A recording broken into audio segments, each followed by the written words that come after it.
ঝিনাইদহ ৪ আসনের সংসদ সদস্য আনোয়ারুল আজিম আনার হত্যাকাণ্ডের দ্বিতীয় দিনে এখানে কিন্তু পুরো ঝিনাইদহ বা কালীগঞ্জ উপজেলা সহ পুরো ঝিনাইদহে কিন্তু একদিকে যেমন শোকের আবহ রয়েছে আওয়ামী লীগ নেতাকর্মীদের মধ্যে, একই সঙ্গে কিন্তু তারা বিক্ষুব্ধ হয়ে উঠছেন, প্রতিবাদী হয়ে উঠছেন।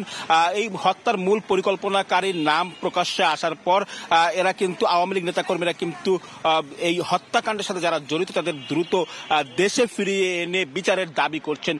এখানে আমি এই মুহূর্তে কালীগঞ্জ উপজেলা আওয়ামী লীগ কার্যালয়ের সামনে অবস্থান করছি। এখানে আওয়ামী লীগ নেতাকর্মীরা কিন্তু জড়ো হচ্ছেন এবং মারা যাওয়া আনোয়ারুল আজিম আনারের বাসা এবং এখানকার আওয়ামী লীগ কার্যালয় কিন্তু একেবারে সামনাসামনি।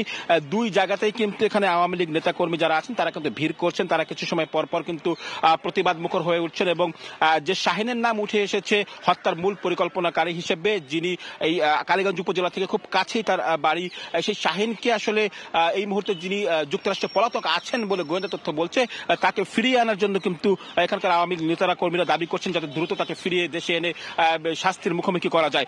পাশাপাশি একই সাথে কিন্তু শোকের আবহ চলছে আওয়ামী লীগের নেতাকর্মীদের মধ্যে।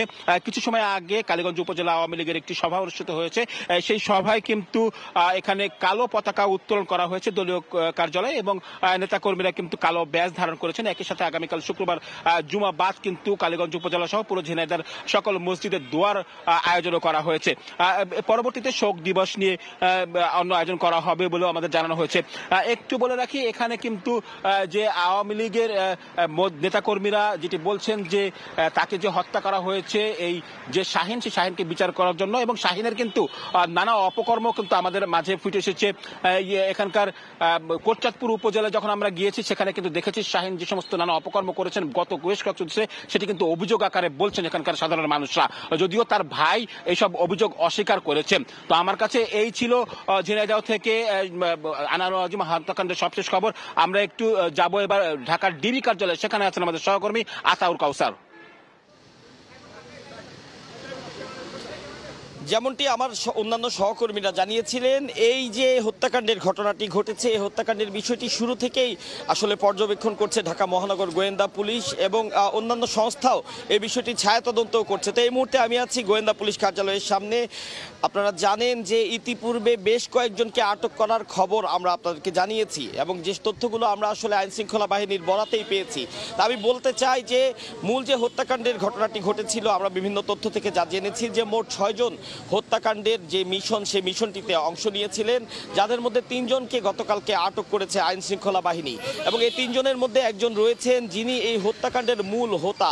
অর্থাৎ এটি কিন্তু একটি কন্ট্রাক্ট কিলিং ছিল। একজন ব্যক্তি একটি কন্ট্রাক্ট দিয়েছিলেন কোন একজন ব্যক্তিকে আনোয়ারুল আজিমকে হত্যা করতে। তো যে ব্যক্তি কন্ট্রাক্ট দিয়েছিলেন, আমরা এখনো পর্যন্ত যতটুকু জানতে পেরেছি তিনি তার এক সময়কার ব্যবসায়িক পার্টনার, তার বন্ধু, তার নাম আখতারুজ্জামান শাহিন। তিনি ব্যবসায়িক দ্বন্দ্ব সৃষ্টি হওয়ার কারণে তাকে দুনিয়া থেকে সরিয়ে দেওয়ার চিন্তায় এই কন্ট্রাক্টটি দিয়েছিলেন জনৈক আমানুল্লাহ আমানকে, যিনি একটি চরমপন্থী দলের নেতা। তো সেই আমানুল্লাহ আমানকে গ্রেফতার করার পরে আইন শৃঙ্খলা বাহিনী চাঞ্চল্যকর তথ্যগুলো পেয়েছে, যার প্রেক্ষিতে তারা তাদের তদন্ত অগ্রসর করছেন এবং বেশ কজন ব্যক্তিকে তারা ইতিমধ্যে আটকও করেছেন। আমরা যতটুকু বলছিলাম যে গতকালকে যে 3 জনকে আটকের কথা আমরা জেনেছি, তারপরে রাতে আরও 3 জনকে আটক করা হয়েছে, যদিও এই বিষয়টি এখনো পর্যন্ত আমাদেরকে কোনো সংবাদ সম্মেলন করে জানানো হয়নি আইন শৃঙ্খলা বাহিনীর পক্ষ থেকে। সেটির জন্যই আমরা বর্তমানে আইন শৃঙ্খলা বাহিনীর যে তাদের বক্তব্য জানার জন্য বর্তমানে ডিবি কার্যালয়ে অবস্থান করছি এবং যতটুকু আমরা জানতে পেরেছি যে কিছু সময়ের মধ্যে গোয়েন্দা পুলিশ প্রধান হারুনুর রশিদ তিনি এই অফিসে আসবেন।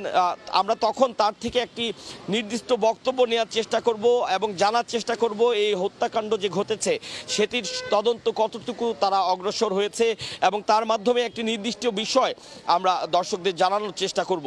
তো এখন পর্যন্ত যতটুকু আমরা জেনেছি যে মোট 6 জনকে আটক করা হয়েছে, যাদের মধ্যে 3 জন সরাসরি হত্যাকাণ্ডের যে কিলিং মিশনটি ছিল সেই মিশনে তারা অংশ নিয়েছিলেন এবং লাশ গুম করতেও তারা প্রত্যক্ষভাবে ভূমিকা রেখেছিলেন। যেমনটি আমরা অন্যান্য সহকর্মীরা বলছিলেন যে হত্যাকাণ্ডের পরে লাশ কয়েক টুকরো করে কিছু ট্রলি ব্যাগে করে সেগুলো গুম করা হয়েছে, সেই কাজে সহায়তা করেছেন এমন প্রত্যক্ষভাবে 3 জন ছিলেন এবং বাকি যে 3 জনকে আটকের কথা আমরা জানতে পেরেছি তারা পরোক্ষভাবে পরিকল্পনায় জড়িত ছিলেন, এমনটি আমরা জেনেছি।